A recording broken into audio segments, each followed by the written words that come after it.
Assalamualaikum warahmatullahi wabarakatuh.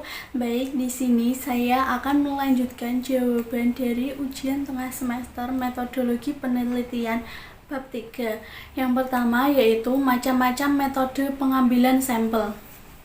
Yang pertama adalah pengambilan sampel acak sederhana atau random sampling.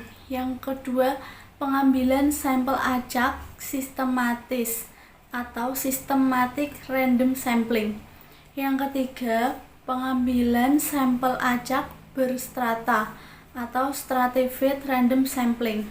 Yang keempat, pengambilan sampel acak berdasarkan area atau cluster random sampling. Yang kelima, area sampling atau sampel wilayah bertingkat, multi-stage sampling. Nomor 2, probability sampling adalah teknik pengambilan sampel yang memberikan peluang yang sama bagi setiap unsur atau anggota populasi untuk dipilih menjadi anggota sampel. Metode pengambilan sampelnya antara lain yaitu simple random sampling atau pengambilan anggota sampel dari populasi dilakukan secara acak tanpa memperhatikan strata yang ada dalam populasi itu. Yang kedua, proportionate stratific random sampling, yaitu populasi mempunyai anggota atau unsur yang tidak homogen dan berstrata secara proporsional. Yang ketiga yaitu disproportionate atau stratified random sampling untuk menentukan jumlah sampel bila populasi berstrata tapi kurang proporsional. Keempat yaitu cluster sampling adalah untuk menemukan sampel bila objek yang akan diteliti atau sumber datanya sangat luas. Nomor 3, contoh metode pengambilan sampel random sampling, yaitu teknik ini memberikan kesempatan yang sama untuk setiap elemen populasi untuk menjadi sampel atau contoh. Misalkan, jika suatu populasi memiliki elemen populasi sebanyak 50, sedangkan yang akan dijadikan sampel adalah 25, maka setiap elemen tersebut mempunyai kemungkinan 25/50 untuk bisa dipilih menjadi sampel. Nomor 4, contoh metode pengambilan sampel proporsional stratified random sampling. Misalnya yaitu populasinya karyawan PT XYZ berjumlah 125, diperoleh besar sampel adalah 95. Populasi sendiri terbagi ke dalam 3 bagian yaitu marketing, produksi, dan penjualan. Nomor 5, contoh metode pengambilan sampel disproportional stratified random sampling. Misalnya untuk stratum manajer tingkat atas terdapat 15 manajer, tingkat menengah ada 45 manajer, dan tingkat bawah ada 100 manajer.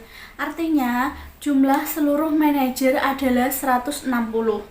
Kalau jumlah sampel yang akan diambil seluruhnya 100 manajer, maka untuk stratum 1 diambil 15 bagi 60 dikali 100 sama dengan 9 manajer. Stratum 2 28 manajer.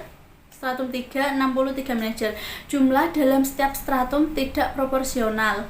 Selanjutnya nomor 6, contoh metode pengambilan sampel cluster. Pada contoh sistematik random sampling ini berarti 50 dibagi ukuran sampel 10. 50 dibagi 10 sama dengan 5, maka angka 5 ini menjadi sampling interval pada penelitian. Jika di bawah ini dapat Anda lihat sampel yang dipilih mengikuti sampling interval 5, maka pilihlah anggota setiap kelipatan 5. Nomor 7, probability sampling ialah teknik untuk memberikan peluang yang sama pada setiap anggota populasi untuk dipilih menjadi anggota sampel. Dengan kata lain, cara pengambilan sampel yang memberikan kesempatan yang sama untuk diambil kepada setiap elemen populasi. Cara pengambilan sampel melalui beberapa cara, yaitu undian, kalkulator, tabel angka acak, komputer. Yang ke-8, contoh metode pengambilan sampling sistematis. Pengambilan sampel pada setiap orang ke-10. Jadi, setiap orang yang datang di urutan 10, 20, 30, dan seterusnya, maka itulah yang dijadikan sampel penelitian. Nomor 9, contoh metode pengambilan sampel. Sampling kuota. Jumlah sampel yang ditentukan 500 orang. Jika pengumpulan data belum memenuhi kuota 500 orang, maka penelitian dipandang belum selesai. Bila pengumpulan data dilakukan secara kelompok yang terdiri atas 5 orang pengumpul data, maka setiap anggota kelompok harus dapat menghubungi 100 orang anggota sampel, atau 5 orang tersebut harus dapat mencari 2 dari 500 anggota sampel. 10. Contoh metode pengambilan sampling insidental, yaitu siapa saja yang secara kebetulan atau insidental bertemu dengan peneliti dapat digunakan sebagai sampel. Bila dipandang orang yang kebetulan ditemui itu cocok sebagai sumber data. 11. Contoh metode pengambilan sampel purposive sampling.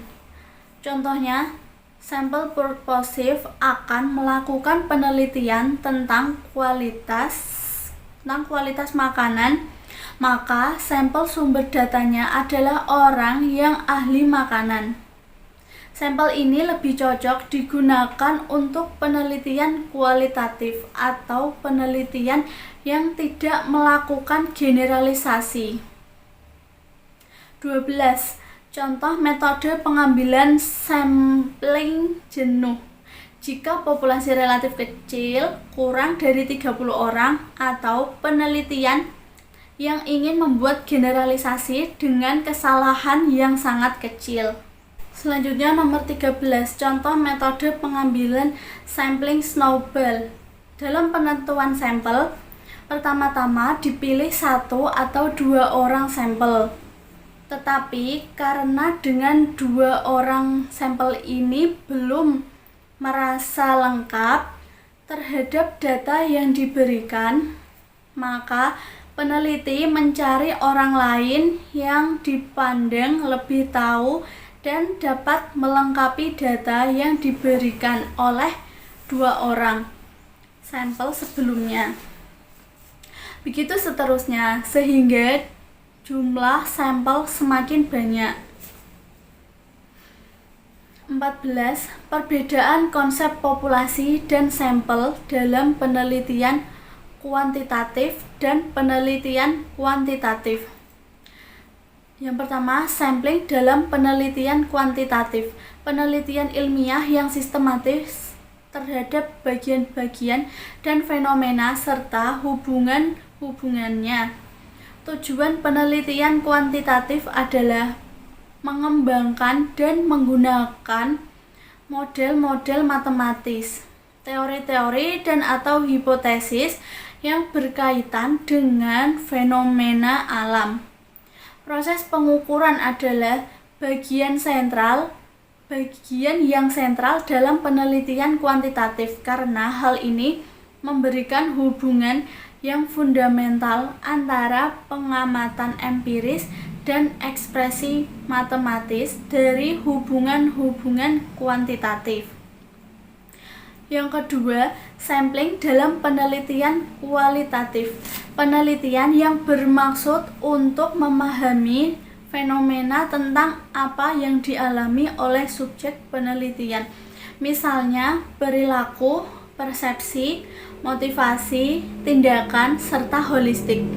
Dan dengan cara deskripsi dalam bentuk kata-kata, dan bahasa pada suatu konteks khusus yang alamiah dan dengan memanfaatkan berbagai metode alamiah. Selanjutnya nomor 15, objek penelitian saya yaitu tempat wisata di Lokajaya Bangsri. Populasi penelitian saya yaitu wisatawan yang mengunjungi Lokajaya di Desa Tengguli. 17. Jumlah populasi penelitian saya yaitu 110 orang pengunjung. 18.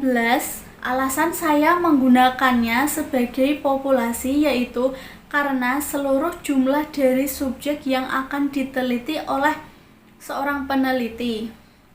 Nomor 19. Yang menjadi sampel dalam penelitian saya yaitu wisatawan yang mengunjungi Lokajaya di Desa Tengguli. Nomor 20. Cara saya menentukan jumlah sampel yang saya ambil yaitu menggunakan rumus penentuan sampling dan menggunakan teknik purposive sampling. 21. Yaitu jumlah sampel penelitian saya yaitu berjumlah 110 orang pengunjung. Baik, terima kasih atas waktunya. Demikian jawaban dari saya dari bab 5 mata kuliah metodologi penelitian. Apabila ada salah kata atau jawaban yang kurang tepat, mohon maaf. Wassalamualaikum warahmatullahi wabarakatuh.